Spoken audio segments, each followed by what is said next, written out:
പ്രകൃതി ദുരന്തങ്ങളിൽ ഇരയായവരെ സഹായിക്കാൻ സുമനസ്സുകൾ തന്ന പണം എവിടെ? ചൂരൽമലയിലെ ദുരന്തത്തിന് ഇരയായവർ ഒന്നും കിട്ടാതായപ്പോൾ ഈ ചോദ്യം ചോദിച്ചു. പോലീസ് കേസെടുത്തു. യൂത്ത് കോൺഗ്രസ് സമാഹരിച്ച തുക വകമാറ്റിയെന്ന ആരോപണം കൂടിയായപ്പോൾ ഈ ചോദ്യം ഏറെ പ്രസക്തമായി. 2024 ജൂലൈ 30 ദുരന്തം. ഒരു വർഷം കഴിഞ്ഞിട്ടും കാര്യമായ പുനരധിവാസ പ്രവർത്തനങ്ങളായില്ല. വയനാട് ദുരന്തത്തിൽപ്പെട്ടവരെ സഹായിക്കാൻ 770.77 കോടി രൂപ സംസ്ഥാന സർക്കാരിന് കിട്ടിയതായി സർക്കാർ വെബ്സൈറ്റ് പറയുന്നു. 2025 ബഡ്ജറ്റിൽ ഇതിനായി 750 കോടി രൂപ നീക്കിവെച്ചിട്ടുണ്ട്. സുമനസ്സുകൾ തന്ന പണമെങ്കിലും എവിടെയെന്ന് സമൂഹത്തോട് പറയാൻ സർക്കാരിന് ബാധ്യതയുണ്ട്. 30 വീട് പണിതു കൊടുക്കാനായി യൂത്ത് കോൺഗ്രസ് സമാഹരിച്ച 84 ലക്ഷം രൂപ ബാങ്കിലുണ്ടെന്നും വീട് വെക്കാൻ സർക്കാർ സ്ഥലം കൊടുത്താൽ ഉടൻ വീട് നിർമ്മിക്കുമെന്നും യൂത്ത് കോൺഗ്രസ് വെളിപ്പെടുത്തി. ജനം സർക്കാരിനെ ഏൽപ്പിച്ച 770 കോടി എന്ത് ചെയ്തുവെന്ന് ഇതുപോലെ സർക്കാരും പറയണം.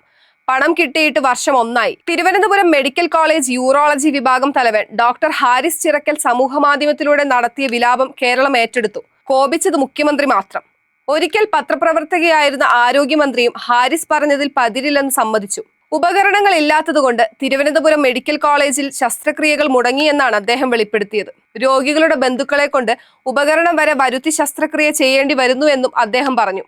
ഡോക്ടർ ഹാരിസിന്റെ വാക്കുകൾ കേരളത്തെ താറടിക്കുന്നവർ ആയുധമാക്കിയെന്ന് മുഖ്യമന്ത്രി പറഞ്ഞു. മുഖ്യമന്ത്രി വാ തുറന്നതോടെ പാർട്ടി സെക്രട്ടറി ഗോവിന്ദനും വാ തുറന്നു. ഡോക്ടറെ കുറ്റപ്പെടുത്തി. 7 ക്ഷാമബത്ത കുടിശ്ശിക ഉണ്ടായിട്ടും വാ തുറക്കാത്ത ഇടത് സംഘടനകൾ മെഡിക്കൽ കോളേജ് ആശുപത്രിക്ക് ചുറ്റും സംരക്ഷണ മതിലുണ്ടാക്കി. അമേരിക്കയിൽ ചികിത്സയ്ക്ക് പോകുന്ന മുഖ്യമന്ത്രിക്ക് ഇവിടുത്തെ പാവങ്ങളുടെ സ്ഥിതി വല്ലതും അറിയുമോ? അമേരിക്കയിലെ മയോ ക്ലിനിക്കിലെ അദ്ദേഹത്തിന്റെ ചികിത്സയ്ക്ക് കേരളം ചെലവാക്കിയത് 72.09 ലക്ഷം രൂപയാണ്.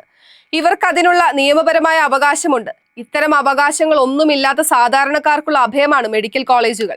കേരളത്തിലെ പോലീസ് മേധാവിയായി നിയമിക്കപ്പെട്ട മുതിർന്ന പോലീസ് ഉദ്യോഗസ്ഥൻ രവാഡ എ ചന്ദ്രശേഖർ ഒരിക്കൽ കൂടി CPM കെണിയിൽ നിന്ന് രക്ഷപ്പെട്ടത് കടുത്ത CPMകാർക്കെങ്കിലും അപമാനമായി മാറുന്നു. 3 അംഗ ലിസ്റ്റിൽ നിന്ന് രവാഡയെ തിരഞ്ഞെടുക്കാൻ തമ്മിൽ ഭേദം തൊമ്മൻ എന്ന പ്രമാണമാണ് മുഖ്യമന്ത്രിയെ പ്രേരിപ്പിച്ചത് എന്നാണ് വാർത്ത.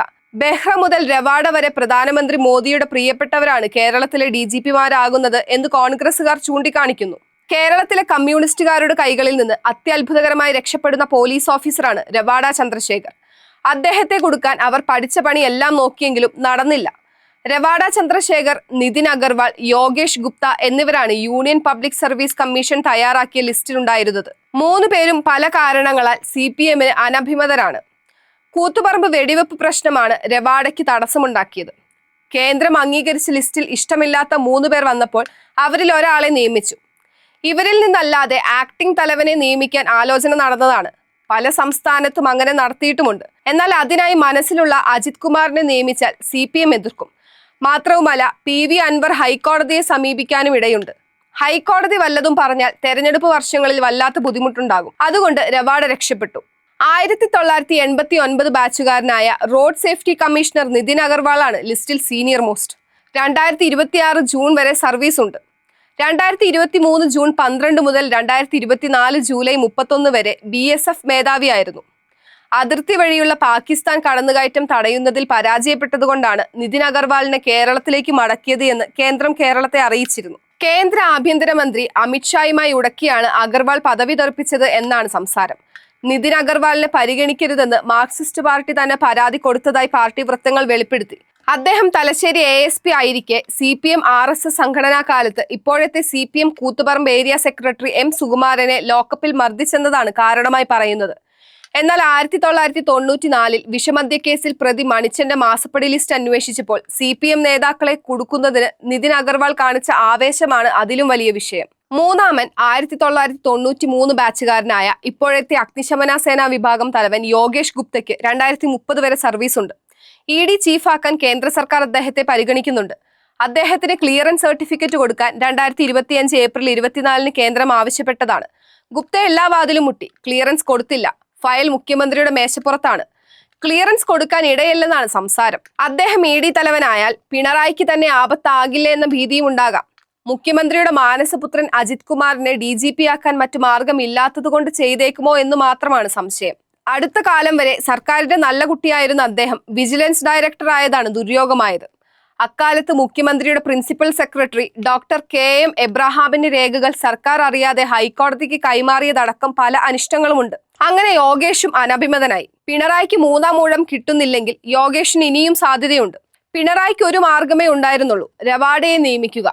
കൂത്തുപറമ്പിലെ സഹാക്കളുടെ ഹൃദയവികാരം അറിയുന്ന പി ജയരാജൻ പരസ്യമായി അതൃപ്തി പ്രകടിപ്പിച്ചു. ജയരാജന്റെ വാക്കുകൾക്ക് പിന്തുണ ഉണ്ടാകാൻ ഇടയുണ്ടെന്ന് കണ്ട പിണറായി ഉണർന്നു. പാർട്ടി സർക്കാരിന് അനുകൂലമായി രംഗത്തു വന്നു. MV ഗോവിന്ദൻ സർക്കാരിനെ പിന്താങ്ങി. പി ജയരാജൻ സർക്കാരിനെതിരായ വിമർശനമല്ല നടത്തിയതെന്നും ഗോവിന്ദൻ വ്യാഖ്യാനിച്ചു. ഒരു ദിവസം കൂടി കഴിഞ്ഞ് ജയരാജനും അത്തരമൊരു വിശദീകരണം നൽകി. പോലീസ് മേധാവിയുടെ നിയമനത്തിൽ CPM-ൽ അസ്വസ്ഥതയുണ്ട്, അപമാനിതരായതിന് നൊമ്പരവുമുണ്ട്. ഇതോടെ പിണറായിയുടെ ഭരണകാലത്ത് ഒരു മലയാളി പോലീസ് മേധാവി ഉണ്ടാകില്ലെന്ന് ഏതാണ്ട് തീർച്ചയായി. ഉണ്ടായിരുന്ന മലയാളിയായ സെൻകുമാറിനെ അടിച്ചിറക്കാനും പിണറായി വല്ലാതെ കളിച്ചു. പക്ഷെ കോടതിയിൽ തോറ്റു. ഇനി ഒരു പോലീസ് തലവനെ നിയമിക്കാൻ സാധിക്കണമെങ്കിൽ പിണറായിക്ക് 3-ാം ഊഴം കിട്ടണം. 2021-ൽ അനിൽകാന്തിനെ ഉന്നത പദവിക്ക് തെരഞ്ഞെടുക്കുമ്പോൾ UPSC അംഗീകരിച്ച പട്ടികയിൽ മലയാളിയായ വനിതാ ഓഫീസർ B സന്ധ്യ ഉണ്ടായിരുന്നു. ഡോക്ടർ ഷെയ്ഖ് ദർവേഷ് സാഹിബിനെ തെരഞ്ഞെടുക്കുമ്പോൾ മലയാളിയായ പത്മകുമാറും ഉണ്ടായിരുന്നു. രണ്ടുപേരും പിണറായിക്ക് സ്വീകാര്യരായില്ല.